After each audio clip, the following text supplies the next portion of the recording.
So we've been talking to you for a while, and it has been our desire to assist you in really understanding who you are, how you fit into the bigger picture of creation. So long before you came into this physical body, you were source energy, non-physically focused source energy.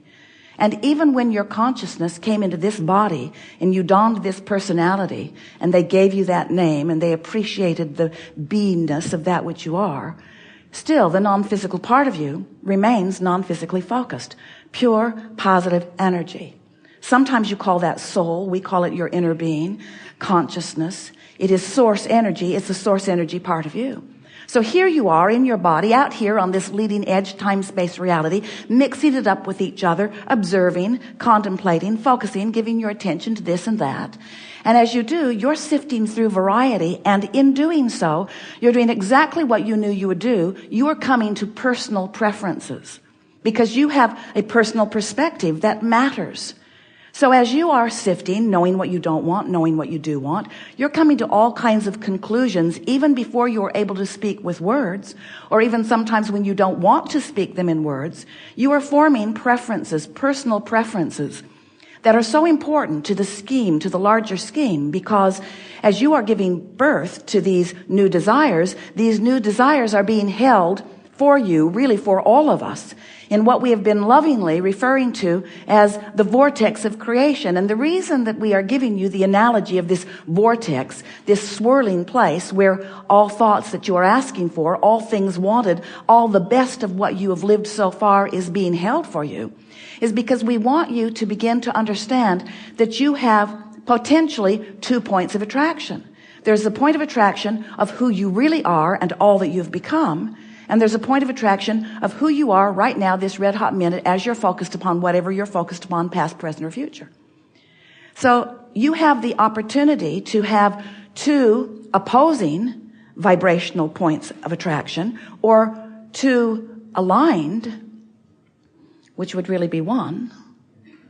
So we are giving you the analogy of the vortex. We say, you know what you don't want, and when you know what you don't want, a rocket of desire emanates from you and is held in this vortex. It's this vibrational version of that which you have become, which is altogether not very satisfying to you because you're not really interested, most of you, in the vortex version, the not yet manifested version. We want you to be more excited about it because it's where we stand and we're happy about it. We want you to be more happy about this vortex version because everything that is manifesting in terms of your expansion or the evolution of all species is held in this vibrational place first. So we say held there, meaning focused upon by those like us who are aware of all that you have become, who are aware of the leading edge expanded version of you. Every negative emotion that you feel, no matter what you think the reason for it was or is because your attention to this subject is varying to some degree from the attention that the source within you is holding upon the same subject. So we'll talk more about that. If you've been listening to us for a while, and many of you have, you've heard us talking about the vortex. You know that the vortex is this vibrational creation. It's a vibrational creation that has not yet manifested, but most important, that you can feel if you focus in the direction of it. When something goes wrong, then you're more willing to listen to our story of alignment, of allowing, because you can allow the fullness of who you are or you can resist it. It's your choice. And the more you allow it, the better you feel. The more you resist it, the worse you feel. But you have the option of focusing. We acknowledge that it takes some practice, and that's what we do in these forums. We talk about it in ways that make it easier for you to then begin to apply it. But really what it comes right down to, it's all up to you, isn't it? It's all up to your willingness to focus, but more important, we think, more important, it is up to your desire to feel good. That's really what is at the basis of your guidance system.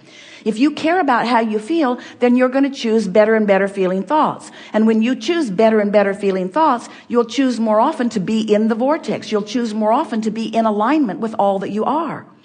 And once you establish patterns of feeling good, that's when, and this is the new analogy that we're offering you these days, that's when you establish deliberately Sometimes you do it indeliberately, but everything is better when you do it on purpose. You establish deliberately your point of attraction. In other words, you deliberately look for reasons to feel good. You awaken in the morning and maybe meditate for a few moments. That's a powerful way of coming into alignment with who you are.